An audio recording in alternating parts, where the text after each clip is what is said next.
এখন আমি আছি তারাপীঠের শ্মশান ঘাটে, আর সামনে ওই যে মা তারার ফটো চিতার উপরে। মা তারার সন্ধ্যা আরতি হচ্ছে এখন, কি সুন্দর লাগছে। আজ রাতে এখানটা থেকে আমরা খাসির মাংস কিনবো এখন এখান থেকে, আর ওখান থেকে বানাতে যাব। এই যে এই কাকা তো অনেক ফেমাস আছে ফেসবুকে। হোটেল বিনাপানিতে আমরা এখন ঢুকতে চলেছি, হোটেল বিনাপানি ডিলাক্স 1। এই যে তারা মায়ের মহাশ্মশান ঘাটের প্রবেশ দ্বার এটা। নমস্কার বন্ধুরা, স্বাগত জানাই তোমাদের একটা নতুন ব্লগে। আমার নাম হলো বিশ্বরূপ রায়, আর আজকে আমি যেতে চলেছি কলকাতা থেকে তারাপীঠ। আর পুরো তারাপীঠের যে ট্যুর ব্লগটা আছে প্লাস যত ইনফরমেশনস আছে আমি তোমাদেরকে কিন্তু এই ভিডিওটায় দিতে চলেছি। আর এখন আমি দাঁড়িয়ে আছি নৈহাটি জাংশন রেলওয়ে স্টেশনে, আর আজকে আমার ট্রেন আছে হচ্ছে মা তারা এক্সপ্রেস নৈহাটি থেকে রামপুরহাট পর্যন্ত, যেটা কি সবথেকে প্রসিদ্ধ ট্রেন, যেটা কলকাতাকে রামপুরহাটের সাথে কানেক্ট করে। আর মোস্টলি যত ভিজিটার্স আছে মানে ভক্তরা আছে তারা কিন্তু কলকাতা থেকে রামপুরহাটে এই ট্রেনটাই যাওয়াটা প্রিফার করে, কারণ এই ট্রেনটা সবথেকে সকালে থাকে, মানে বেস্ট আওয়ার্সে থাকে, আর দুপুরের মধ্যে রামপুরহাটে ঢুকে যায়। সো ট্রেনটায় আমি এখন বোর্ড করছি, তারপর তোমাদেরকে আগে ইনফরমেশন দিই। আর এখন আমরা উঠে পড়েছি ট্রেনে, আর ট্রেন কিন্তু একদম রাইট টাইমে ছেড়েছে নৈহাটি জাংশন রেলওয়ে স্টেশন থেকে। আর আমি যে ট্রেনের কোচটা নিয়েছি একবার আমি তোমাদেরকে ঘুরিয়ে দেখিয়ে দিই।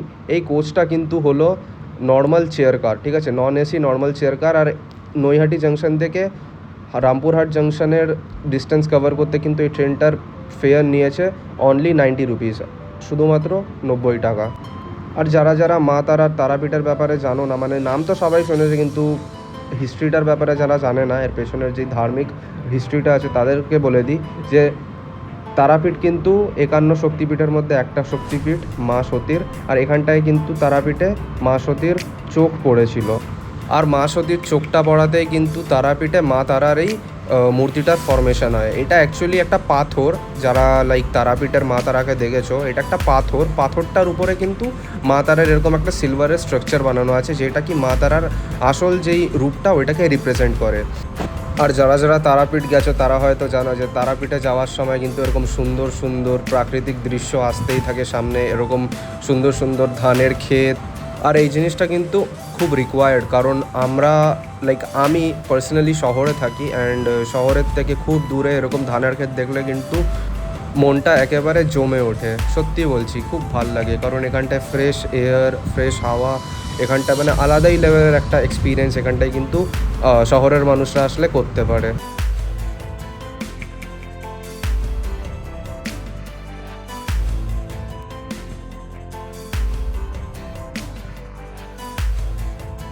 আর এখন আমরা ফাইনালি পৌঁছে গেছি রামপুরহাট স্টেশনে। দেখো বাইরেটা কত সুন্দর, তারাপীঠের একদম মা তারার মন্দিরটার মতন বানিয়েছে। আর এটা রেনোভেট হচ্ছে, কারণ এই স্টেশনটা অনেক বেশ পুরনো হয়ে গেছে, যেমন কি তোমরা দেখতেই পাচ্ছ বাঁশের খুঁটি, তারপর প্লাস্টিক এগুলো লাগানো আছে।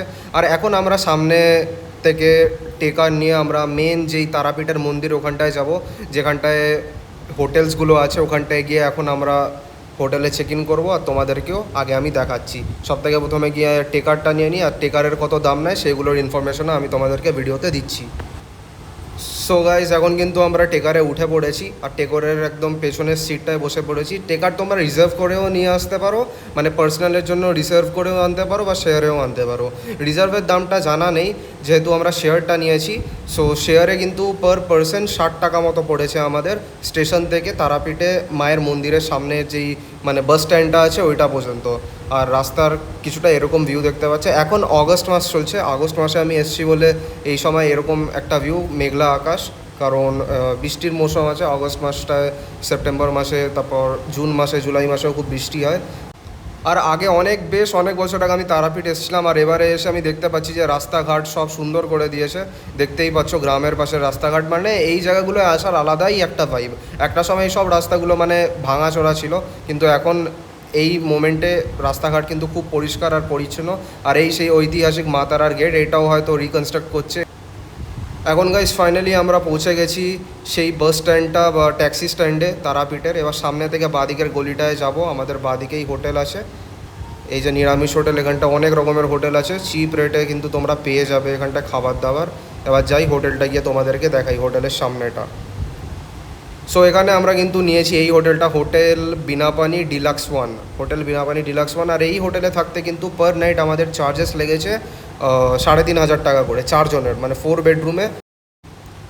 এখন চেক ইন করার পর বাইরে বেরিয়ে পড়েছি, স্নান ধান করা হয়ে গেছে, স্নান করে কালকে পুজো দিতে যাব, আজকে স্নান করে নিলাম কারণ ট্রেনে এসেছি। আর সামনের এখন এই দোকানটা থেকে ধোসা খাবো গিয়ে, এখানটা খুব ভালো ধোসা বানায়, আগের বার যখন এসেছিলাম তখনও এখান থেকেই আমি ধোসা খেয়েছিলাম। সো ধোসা অর্ডার করি আর তোমাদেরকেও দেখাই যে ধোসাটা কেমন। সো গাইজ এখানে কিন্তু ধোসা অর্ডার করে দিয়েছি, আর ধোসাটাকে দেখো কত বড় একটা ধোসা। আমি মশলা ধোসা অর্ডার করেছি, আর এই মশলা ধোসার দামটা হচ্ছে 80 টাকা, সাথে নারকেলের চাটনি আর সাম্বার দিয়ে দিয়েছে। সো একবার টেস্ট করে দেখি, টেস্ট করে বলি তোমাদের কেমন খেতে। সাম্বারটা একেবারে জলের মতন, কিন্তু হ্যাঁ খুব গরম সাম্বারটা। ভালো খেতে, ভালো খেতে, মানে দাম অনুযায়ী ভালোই খেতে। আর গাইজ এখন ফাইনালি খেয়ে নিয়েছি। আমি দুটো ধোসা অর্ডার করে খেলাম, দুটো আমি এর জন্য খেলাম কারণ দুপুরবেলায় কিছু খাওয়া হয়নি। আমি রুমে গিয়ে ফ্রেশ হয়ে তারপর একটুখানি ঘুমাচ্ছিলাম, যেহেতু অনেক সকাল সকাল উঠতে হয়েছিল। সো এখন আমি দুটো ধোসা খেলাম, আর দুটো ধোসার যে দামটা আসলো এটা হলো 160 টাকা, যেহেতু একটা মশলা ধোসার দাম 80 টাকা, দুটোর দাম 160 টাকা। আর এখন আমি যাচ্ছি কিন্তু মা তারার মন্দিরের দিকে, আর এই সেই ঐতিহাসিক রাস্তা যেখান দিয়ে মা তারার মন্দিরে আমরা যেতে পারি। এর আশেপাশে অনেক দোকানপাট লাগানো আছে, যেমন কি তোমরা দেখতেই পাচ্ছ। এখানটা ভগবানের মানে যত রিলিজিয়াস আইটেম আছে ওইগুলো আছে এখানটায়, তারপর ব্যাগ, মানে যা আর কি এখানটায় দোকানগুলো থাকে ওরকমই। আর এখানটায় কিন্তু এই মার্কেটটায় কিন্তু তোমরা অনেক লাইক অ্যাফোর্ডেবল প্রাইসে কিন্তু জিনিসপত্র পাবে, ঠিক আছে, মানে বার্গেনিংও করতে পারো। আর এই যে আচারের দোকান বাঁদিকে, এখানটার প্রসিদ্ধ আচার, খুব ভালো আচার হয়। আর তারাপীঠে আসলে কিন্তু এখানকার আচার আমরা প্রত্যেকবার নিয়ে যাই, আর আপনাদেরকেও রেকমেন্ড করবো এখানটা এসে একবার না একবার আচারটাকে ট্রাই করতে। আর এখন আমি মা তারার সন্ধ্যা আরতি দেখার আগে সবথেকে প্রথমে কিন্তু আমি যেতে চলেছি তারাপীঠের মহাশ্মশানে, কারণ তারাপীঠের মহাশ্মশান কিন্তু খুবই প্রসিদ্ধ একটা জায়গা এখানকার। আর এখানটায় কিন্তু অনেক তান্ত্রিকরা আসে তন্ত্র সাধনা করার জন্য, আর তারপর অনেক মানুষের ভূতে ধরে, ওই ভূতও তাড়ানোর জন্য। সো সন্ধ্যাবেলায় আমি গিয়ে তোমাদেরকে এখন দেখাই যে তারাপীঠের মহাশ্মশান কেমন লাগছে দেখতে, ঠিক আছে। আর এখান থেকে সোজা গিয়ে ডান দিকে গেলেই কিন্তু তারাপীঠের মহাশ্মশান আমরা দেখতে পাবো। আর এখানটায় কত রকমের নানান জিনিসের দোকানপাট দেখতেই পাচ্ছ। আর এখান থেকেই কিন্তু মোস্টলি মানুষে ডালা কেনে, এখান থেকেই ডালা কেনে, এখান থেকে ব্রাহ্মণ আর ডালা সব এখান থেকেই নেয় মানুষে। এই যে এই দোকানটা দিয়ে আমরা এনারা হলো আমাদের চেনাশোনা, এই দোকান থেকেই আমরা ডালাটা নেব। মা তারাকে সকালবেলা যখন পুজো দিতে যাব তার আগে এখান দিয়েই ডালাটা নেব। আর সকালবেলা, কাল সকালবেলা শনিবার আছে যেহেতু, এর জন্য কাল সকালে পুজো দেবো। এখন আমি ফাইনালি পৌঁছে গেছি মহাশ্মশান প্রবেশ দুয়ারের সামনে, যেটা তারাপীঠের মহাশ্মশান। এবার সামনে গিয়ে আমি তোমাদেরকে দেখাই যে এই শ্মশানে কী কী আছে। ঢুকতেই এরকম ডান দিকে বাদিকে তোমরা দোকান দেখতে পাবা। এখানটায় অনেক মানুষে মা কালীর পুজোও দিতে আসে, মানে শ্মশান কালী মায়ের পুজো দিতে আসে। এই যে সামনে দেখো পুজোর প্রক্রিয়া কিছু চলছে আমার সামনে। এই যে দোকানপাট, এখানটা একটা জায়গায় জুতো খুলে ডাইরেক্ট মা তারার যেই মানে শ্মশান কালী মায়ের যে মন্দিরটা আছে এখানটায় বলি হয়, দেখতে পাচ্ছ এখানটা বলি হয়। এই যে এই বলির এর মাঝখানে ছাগলের গলা রেখে তারপর বলি দেওয়া। আর সামনে এই ডান দিকে যে মন্দিরটা তোমরা দেখতে পাচ্ছ, এই ডান দিকের মন্দিরটাই কিন্তু মা শ্মশান কালী মায়ের মন্দির। আগে জুতোটা খুলে নিই, জুতোটা খুলে তারপর আমি তোমাদেরকে সামনে থেকে গিয়ে দেখাই, হয়তো রেকর্ড করা মানা আছে। এই দেখো এখানটায় কত পুজো, ওখানটায় সবাই দিচ্ছে মা শ্মশানকালীর পুজো। মাকে তো ভেতরে হয়তো দেখা যাবে না কারণ অন্ধকার ভেতরটা।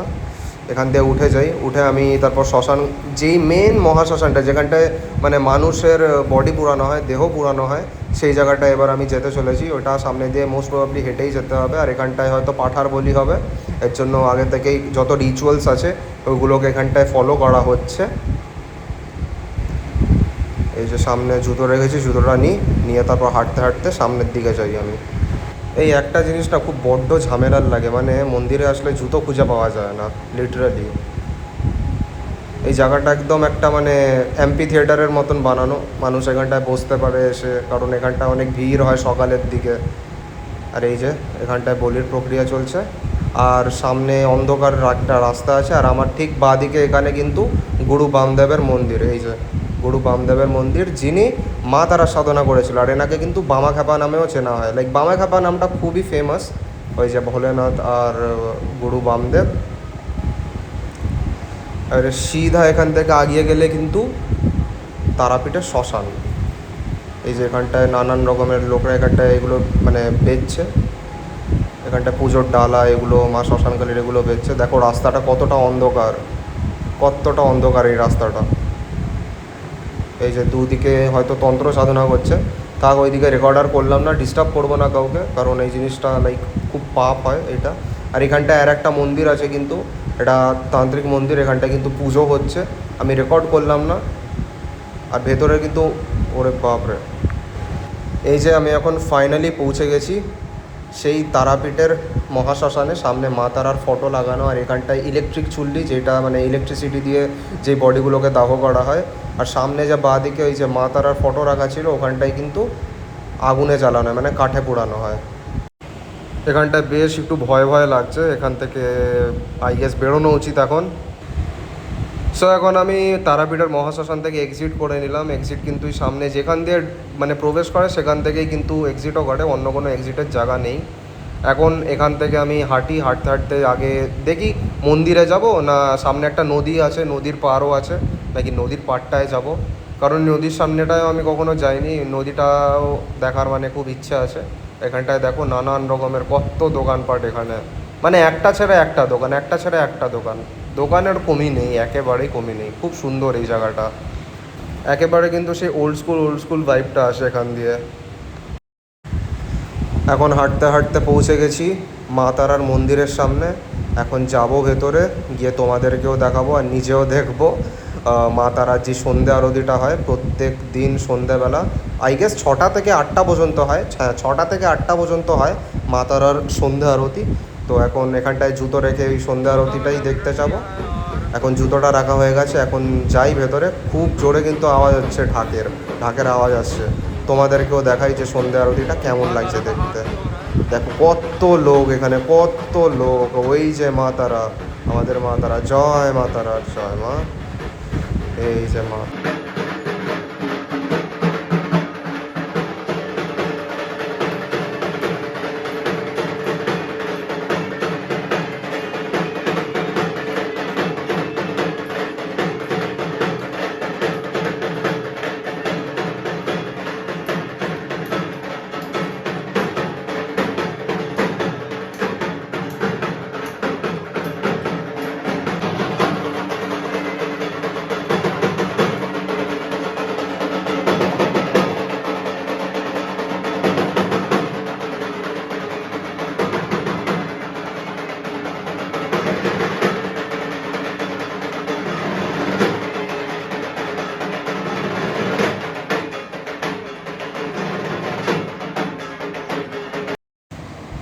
এখন আমি বেরোলাম মা তারার মন্দির থেকে। আর মা তারার মন্দিরের জাস্ট উল্টো দিকে কিন্তু এরকম একটা রাস্তা আছে, এই রাস্তাটায় কিন্তু 5 মিনিট চললে এই সামনে আমরা কিন্তু একটা ঘাটে পৌঁছে যাব। এই ঘাটটার মানে এই ঘাটটা যে আছে এটা একটা নদীর ঘাট, আর যেই নদীটা সামনে থেকে বয়ে যাচ্ছে যেমন কি তোমরা দেখতেই পাচ্ছ, এই নদীটার নাম কিন্তু দারোগা নদী।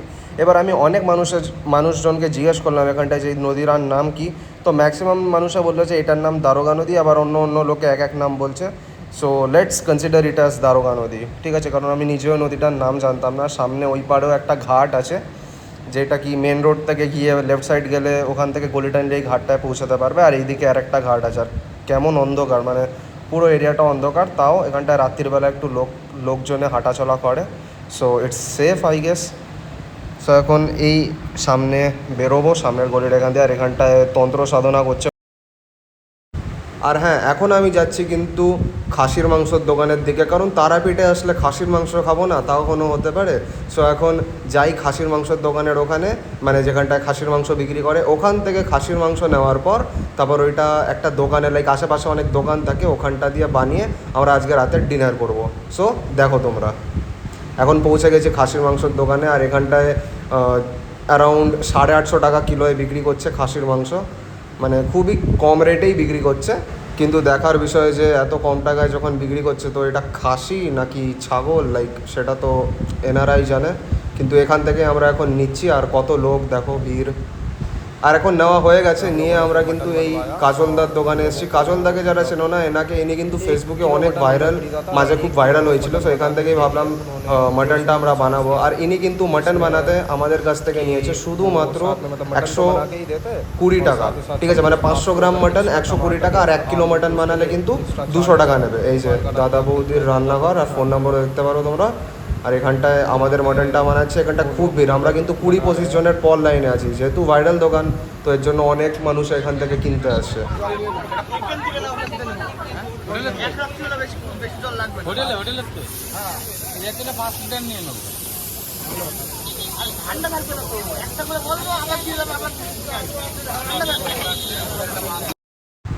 সো গাইস ফাইনালি এখন কিন্তু মাটনটা নিয়ে এসে গেছি ঘরে, মানে রুমে, হোটেল রুমে। আর একবার দেখিয়ে দিই তোমাদেরকে মাটনটা কেমন। সো মাটনটা কিন্তু এরকম দেখতে হয়েছে, আর আমরা কিন্তু 500 গ্রাম মাটনই বানিয়েছিলাম, আমাদের কাছ থেকে 120 টাকা নিয়েছে মাটনটা বানাতে।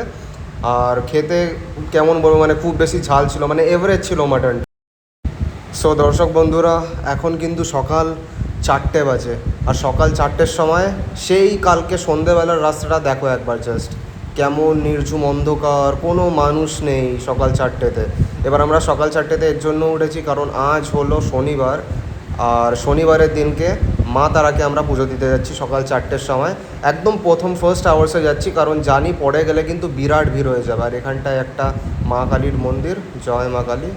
আর দেখো কেমন অন্ধকার। সো গাইস এখন কিন্তু ফাইনালি আমরা ডালার দোকানে পৌঁছে গেছি, আর এনার দোকান থেকে আমরা ডালা কিনছি।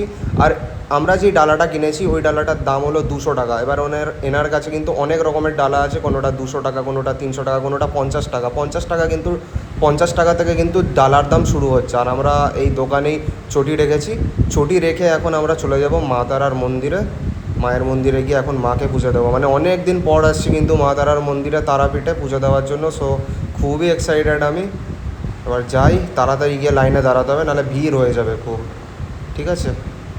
সো এখন আমরা লাইনে পৌঁছে গেছি, আর জাস্ট দেখো সকাল 4:30টার সময় লাইনে কী লেভেলের ভিড়, আর লোক এসেই যাচ্ছে। এখন কিন্তু এতটা ভিড় আছে সকাল 4:30তে। এবার 4:30টার সময় এত ভিড়, এবার দেখবে জাস্ট টাইম টু টাইম কত ভিড় হতে থাকে। আর হ্যাঁ, তোমাদেরকেও আমরা যেই ডালাটা কিনেছি ওই ডালাটা একবার দেখিয়ে দিই মা তারার জন্য। এই হচ্ছে সেই ডালাটা, আর এই ডালাটার দাম হলো 201 টাকা। 201 টাকার হচ্ছে এই ডালাটা। দেখো পুরো ডালা ভরে দিয়েছে, খুবই সুন্দর লাগছে ডালাটাকে দেখতে। সো তোমরাও কিন্তু নিজের বাজেটের হিসাবে এরকম ডালা কিনতে পারো ওরকম ওখান দিয়ে দোকান থেকে। আর জাস্ট দেখো 1 ঘন্টা পর কী ভিড়, কী লেভেলের ভিড়, মানে এখন জাস্ট 5:30 বাজছে, 4:30 থেকে 5:30। দেখো বন্ধুরা, জাস্ট ভিড়টার দিকে দেখো, মানে জাস্ট আধা ঘন্টা 1 ঘন্টার মধ্যেই এই লেভেলের ভিড় হয়ে যায়। 1 ঘন্টার উপরে দাঁড়িয়ে আছি, সো ভাবলাম যে রেলিংটায় বসে যাই এখানে। এখন ফাইনালি আমাদের নাম্বার আসতে চলেছে, অনেকক্ষণ দাঁড়ানোর পর, অ্যারাউন্ড 1.5 ঘন্টা দাঁড়ানোর পর ফাইনালি লাইন এখন আগে যাচ্ছে। আর একবার তোমাদেরকে লাইনটা দেখিয়ে দিই, দেখো কোনখান থেকে কোনখানে চলে গেছে 1.5 ঘন্টায়, মানে। সো যারা যারা আসার প্ল্যান করছো একদম কিন্তু ফার্স্ট আওয়ারেই আসবে, ফার্স্ট আওয়ারে না আসলে কিন্তু বিশাল ভিড় হয়ে যাবে, ঠিক আছে, বিশাল ভিড় লেগে যাবে। ওই যে ওই পর্যন্ত লাইন, আবার ভিআইপি লাইনও আছে। ভিআইপি লাইনে কিন্তু 500 টাকা পার হেড চার্জ নেয়। আমরা কিন্তু ভিআইপি লাইনে যাইনি, আমরা কিন্তু নর্মাল লাইনেই যাচ্ছি, মানে যেটায় কোনো টাকা দিতে লাগে না। আর ওই যে আমাদের মা তারার মন্দির, জয় মা তারার জয় মা। এবার ভেতরে যাওয়ার পালা। আই গেস তোমাদেরকে আমি দেখাতে পারবো না, কারণ দেখো জাস্ট ভিড়টার দিকে তাকাও, হয়তো আমি দেখাতে পারবো না, অনেক ভিড়। ওই যে মা তারার মন্দির। এখন ফাইনালি পুজো দেওয়া হয়ে গেছে, পুজো দিয়ে বাইরে বেরিয়ে গেছি। পুজোটা খুব ভালো করে দিয়েছি, কিন্তু তোমাদেরকে দেখাতে পারিনি, কারণ তোমরা বুঝতেই পারছো এই লেভেলের ভিড়, ঠিক আছে, এই লেভেলের ভিড়ে কিন্তু দেখানোটা সম্ভব একেবারেই নয়, ঠিক আছে। সো আমাকে ওই জন্য ক্ষমা করবে। বাকি মা তারাকে তো তোমরা সবাই দেখেছো, এমন কেউ বিশ্বাস নেই যে মা তারাকে দেখেনি, সনাতনী হিন্দু হয়ে, তাই না। এখন ডালাতে যেই বাতিগুলো দিয়েছিল, তারপর ধূপকাঠি দিয়েছিল, ওইগুলোই সামনে গিয়ে জ্বালাবো। জ্বালানোর পর তারপর মন্দির থেকে আমরা বিদায় নেব, তারাপীঠ থেকে আমরা বিদায় নেব। সো তোমরা যদি চ্যানেলে নিউ এসে থাকো, সো প্লিজ চ্যানেলটাকে সাবস্ক্রাইব করে দিও, ভিডিওটাকে লাইক করে দিও, চ্যানেলটাকে সাবস্ক্রাইব করে দিও। আর হ্যাঁ, কমেন্ট করে বলো যে ভিডিওটা কেমন লেগেছে। আর এখানটায় এখন আমরা বাঁধবো, বেঁধে এখন আমি ভিডিওটা শেষ করব। ওই যে ওখানটায় সবাই নিজের মন থেকে লাইক মনস্কামনার জন্য আরতি করছে। So yeah, that's all for today's video. Thanks for watching. আর প্লিজ চ্যানেলটাকে সাবস্ক্রাইব করে দিও, ভিডিওটাকে লাইক করে দিও, আর কমেন্ট সেকশানে বলো যে ভিডিওটা কেমন লেগেছে। তোমাদের ফিডব্যাকেই কিন্তু আমি আগামীকালে কিন্তু চ্যানেলটা বড় করতে পারবো। So yeah, thanks for watching.